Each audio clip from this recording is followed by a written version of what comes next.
you were posted up having some fancy dinner to the extent that you posted not only once erroneously, you posted twice erroneously as it relates to catching somebody, and then you want to go and say, let me take a victory lap, because honestly, if it wasn't for parents deciding that they were going to turn in their child, it seems like y'all wouldn't have got there, even though he literally confessed online. So I'm confused about what it is that the FBI is doing except for trying to put on a show.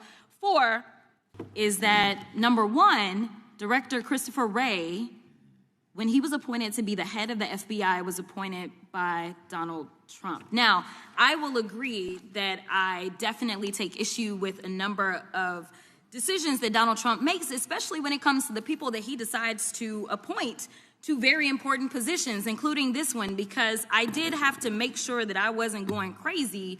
But when I say that you are the least qualified FBI director in the history of the FBI, that is real, because you are the only one that never even served with the FBI prior to joining, yet we are supposed to believe that you are the greatest thing since sliced bread. I didn't ask you a question. Now, what I want to go through is to talk about why you are a failure and why, honestly, we just need to tell you bye-bye. I know that you got a little upset and you put on your show for your boss because it seems like you're trying to save your job when it came to talking to Senator Booker yesterday. But let's go through some of your failures.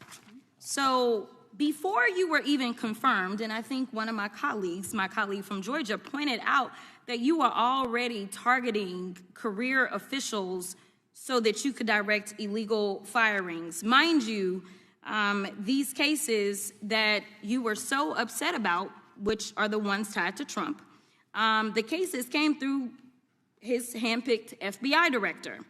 And frankly, when people sit around and say things like, oh, you know, we're happy because now we feel safe. I don't know who feels safe in this country except for the white supremacists, because I specifically as a black woman definitely don't feel safe. And frankly, my colleagues have been real nice to you today, and I applaud them, but I don't have the same demeanor because I know that multiple colleagues on this side of the aisle have faced death threats. In fact, somebody tried to kill one of my colleagues. And frankly, I don't know if this FBI or under your leadership, if those people would have been caught. I don't have any confidence in you. And if we start talking about the reasons that I lack confidence, we could start with you not just wanting to acknowledge some simple facts. Simple facts like the vast majority of the threats are coming from right-wing extremism. And I know my colleagues have tried to stress this, but I decided that I would maybe do it in a different way. Number one, I have a couple of UCs. Kim Buck, one of multiple Republicans receiving death threats for voting against Jim Jordan as House Speaker. Without objection. Another one, Republican lawmaker says she received death threats after voting against Jim Jordan in Speaker's race. Without objection. In addition, there was another one from another colleague who now is leaving Congress because they said that they were calling his wife anonymously and threatening her life to the extent that she ended up sleeping with a firearm. Without objection. Okay, so here's the deal. How are we supposed to have confidence when you're sitting up here telling the Senate yesterday that it will take you 14 years before you can get the FBI fully staffed to do their jobs? You're also now redirecting resources so that they can go and play ICE agents on the streets. You're getting rid of your most qualified people, and even when it came down to somebody that you consider to be a friend, you were posted up having some fancy dinner to the extent that you posted not only once erroneously, you posted twice erroneously as it relates to catching somebody, and then you want to go and say, let me take a victory lap. Because honestly, if it wasn't for parents deciding that they were going to turn in their child, it seems like y'all wouldn't have got there, even though he literally confessed online. So I'm confused about what it is that the FBI is doing except for trying to put on a show for the apprentice or whatever you want to call him. The day after all of this took place, there was domestic terrorism that was taking place at HBCUs. They were targeted. Yet I didn't hear anything from the FBI about what was going on. And again, black people kept saying, how did we end up in this? Because the numbers are so very clear that white supremacy is a problem.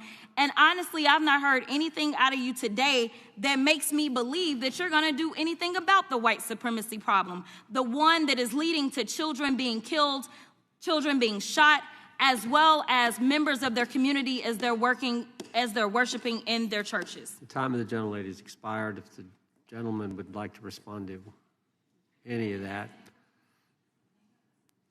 Well, I'll respond. Kash Patel, as I said when I introduced him, public defender, former prosecutor, top staffer on the House Intelligence Committee, Deputy Director of National Intelligence with the National Security Council, Chief of Staff at the Department of Defense, and FBI Director. I think that's a pretty good resume for the guy who's now running the top law enforcement agency in our country, and we've seen all the stats that he's given to the committee on how much better they're doing at getting the bad guys than the previous guy was doing.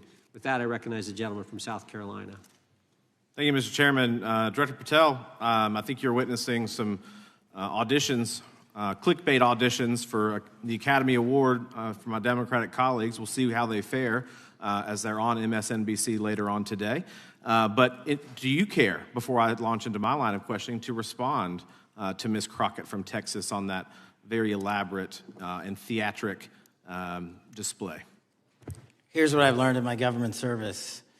I don't give a damn what they say about me as long as I'm succeeding in the mission. We're succeeding in the mission because the men and women of the FBI have never been empowered to do more work and to hit the streets harder than by President Trump's authorities and resources he's given us. And so all I care about is that we are capturing more child predators than ever before, taking more drugs off the streets than ever before, that we are capturing murderers at a significantly historic rate, and we're delivering this country the lowest murder rate in recorded history. That are facts that you cannot dispute. But you can come at me all you want. I don't care. What a day. A real whirlwind, and frankly, it's hard to know where to begin. But let's start with some basic facts. Facts that should be clear to anyone watching these hearings. Fact number 1. Director Christopher Wray, the man at the top of the FBI, was appointed by none other than President Donald Trump. Let that sink in for a moment. The current FBI director was picked by a president who was deeply controversial with his own views on law enforcement and the media. And still, Wray sits there, defending his leadership, defending the Bureau's work, claiming that everything is just fine. But here's where things get complicated. Wray's defenders might tell you that he's simply doing his job, and that under his leadership, the FBI has captured more criminals, solved more cases, and made this country safer. And while the stats and the rhetoric might look good on paper, the truth is a lot messier. Now, let's take a step back. The FBI, under Wray's leadership, has faced serious scrutiny, and for good reason. Just this week, during this hearing, Representative Crockett, a member of Congress, laid out a series of issues that cannot be ignored. From the very start, she called attention to some stark and uncomfortable realities.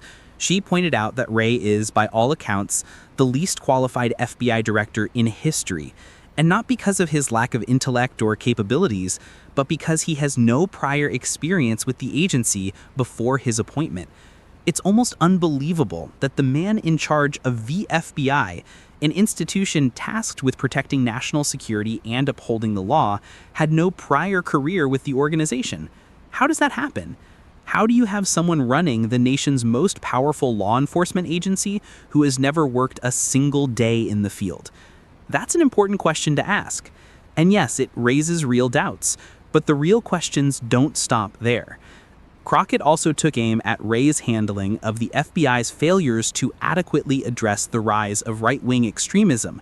She talked about death threats against Republicans who voted against Jim Jordan for Speaker of the House, and how some of these Republican lawmakers are living in fear for their lives, literally sleeping with firearms in hand because they feel targeted. And yet, when Crockett pressed Wray on the FBI's responsibility to counter the growing threat of white supremacy and domestic terrorism, what was the answer? Silence. That's the heart of this issue. How can we trust the FBI to protect us from threats if they're unwilling or unable to even acknowledge the nature of the threat?